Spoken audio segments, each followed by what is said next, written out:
Ég heiti Sigurður Hauksson og framkvæmdastjóri skíðasvæði Tindastóls. Tindastuð verkefni sem við erum búin að vera með í 4 ár, skíðasvæðinu. Og þetta er sem sagt kvöldskíðun sem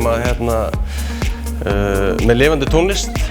Við höfum verið með risasvið upp í miðri brekku og fengið til okkar fremstu tónlistamenn landsins til að skemmta öflugu skíðafólki. Við vorum með vorum 5 strákar í lok COVID og vorum aðeins að brainstorma hvernig við gætum búið til einhvern skemmtilegan vetrarviðburð á Norðurlandi vestra.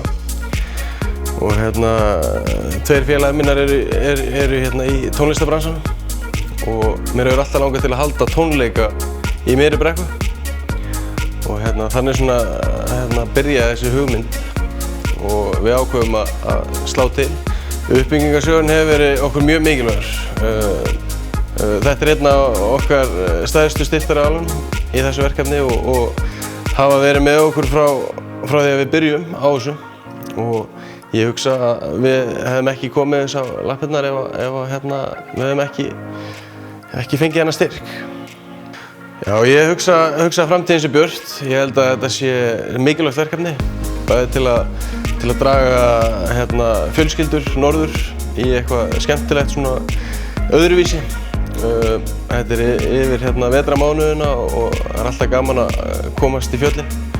Og þá sérstaklega lifandi tónlist og skemmir ekki fyrir þegar norðurljósin dansa í takt við tónlistina.